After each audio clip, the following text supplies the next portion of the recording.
Hi, I'm Lisa Sabaniak, and today we're going to talk about trusting that you are on your right path. So sometimes we really feel like we're in total alignment with what's going on, right? Everything seems to flow so naturally and easily, and it feels like, yes, I am definitely on the right path. And then there's other times in our lives where it just feels like we are butting our heads against a brick wall at every turn that we make. Maybe we feel like we're full on stuck, or maybe it just feels in our core like we've taken a wrong turn, like we are just not on our right path. And that is possible. There's been times in my life where I really did feel like I needed to course correct. And that's exactly what I did. And then I felt like I was on my right path. So I do believe that there is the opportunity for you to possibly take a couple of steps that are maybe not in your best interest or not in full alignment, and then you really feel like you feel that and you adjust. But I want to talk about the times when maybe it feels like it's a little bit outside your control. So the times when we feel like we are off our path and yet we don't have any control about it are the really interesting ones, right? These usually involve other people. Like perhaps a boss has rejected you for a promotion or has maybe even let you go from the firm, right? Something along those lines. Maybe there's been a breakup that's happened and it was initiated by that other person. And so these types of events leave you feeling like, well, I literally don't have anything that I can do to change this, right? I can't go and do anything different to get that promotion or to convince that person for us to stay together. That you know deep down that, okay, this must be meant to be, or it wouldn't have happened. And yet I feel like I am lost. I feel like I am off course.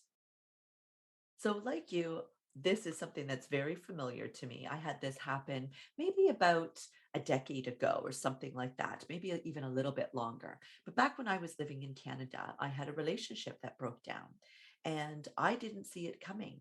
And that person, let me know in a very respectful way and did everything, right. Right. I mean, sometimes our emotions can take over and we can say things and do things that we don't really mean and we regret later. And none of that happened. It was very respectful, very loving and kind and empathetic in the way that it was handled.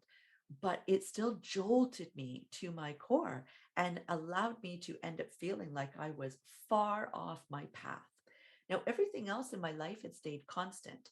I happened to be going to university at that time, training to be a teacher. I was doing work that I loved on the side from that, and other aspects of my life were all stable and all felt good. They felt like I was in alignment. But when this breakup happened, I felt like I was completely out of control. It felt like I was moved off my path by a big Mack truck that came along and smacked me over here.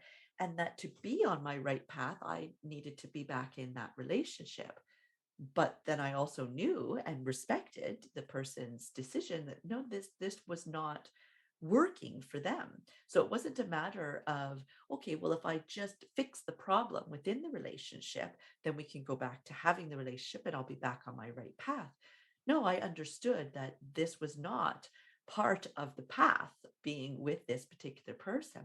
But what I didn't understand was, well, how do I get back on my path then if I felt like I was on it with this person and now I need to be on it without this person? I don't quite know how to make that happen. So, if you can relate to that in any kind of aspect of your life, then hopefully this will be helpful for you. So, what I realized in that moment is that there are lots of other times in my life where I went through things that were very uncomfortable, where I felt like I had lost control, right? Where I've maybe even felt disempowered. And all of those times ended up at some point later with me being able to look back and be grateful for that happening because I could see the connections that were made with needing that to happen in order for me to get to this new place that I was, whether that was days later, weeks, months, years, or decades later, I could eventually see that. And so that's what really saved me in that moment because instead of panicking and trying to react by doing all kinds of things, I was able to sit back instead and say, okay, there is going to be a point where you are going to look back and you're going to see the beauty in this. This is part of the path because what's either happened is the breakup has happened to allow me to be on my path. Perhaps I had taken a side step, and this is the course correction that the universe is providing for me. Or this is part of my path to lead me to the next natural step that I am supposed to experience, right? Either way, I'm not actually pulled off my path with no control and feeling disempowered and everything. That is not actually real. What I'm feeling is absolutely real and valid, but that's not actually what's happening. And that really saved me because then I could allow myself to experience those emotions, allow myself to mourn the loss of what I thought that I had, right? In the future that I thought that I had. And I could allow myself to be confused, but at the same time, comfort myself and know there will be a time where I will look back and be able to connect these dots. And that means that I don't need to try to do that now. I don't need to have all the answers, don't need to figure it out. It will come. And of course it did, right? Years later, I live in a totally different country. I am married to the love of my life. I have two beautiful stepchildren. I have an amazing life, right? Even the teaching, going back to university to teach, really ended up being something that allowed me to get to this country, the UK, so that I could then meet my husband and my stepchildren. I don't actually teach now. This is my business. This is what I do.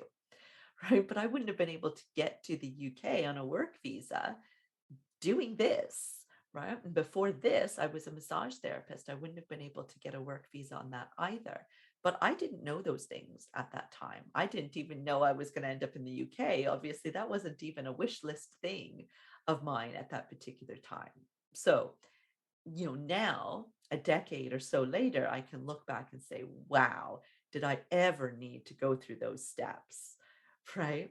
And it didn't take a decade for me to see that. I saw that within a couple of years. Right. But those couple of years could have been much more difficult than what they were if I hadn't allowed myself to go through the process. So I hope what you get from that is a few things. Number one, allow yourself to go through the process.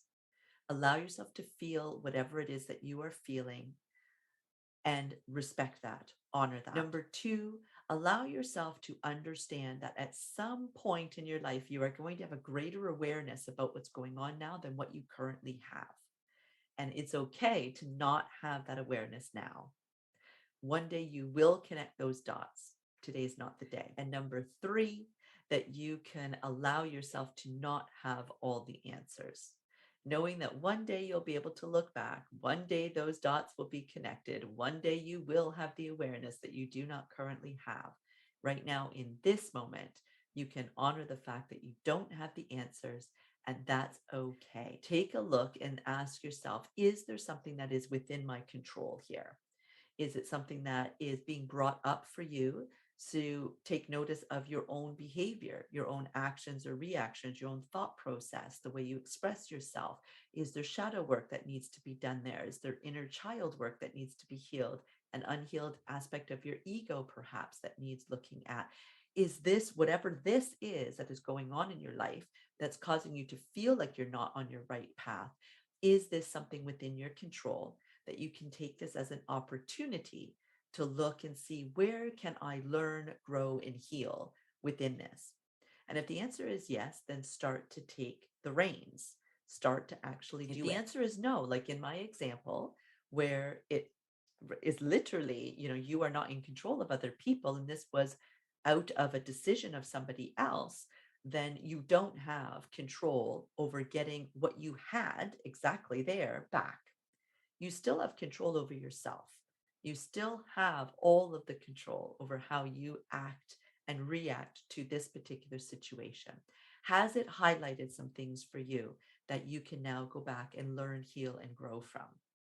right, is simply what you have control over are three things that we said before, right? The fact that you don't need to know all the answers. You can allow yourself to grieve or to be angry or to be frustrated or whatever it is that you're feeling. And you can know that there is going to be a point where awareness will envelop you and you will be able to connect those dots that you currently cannot, right? Those things you do have control over working on yourself to allow yourself to have that and have that switch of the way that you are looking at it as an opportunity. I hope that this helps. As always, I'm so grateful for you watching another video of mine. If you haven't subscribed already, I would love for you to do so. Just click that button down below and make sure that you use the icon to select that you are always receiving notifications when I put up a new video. See you next time.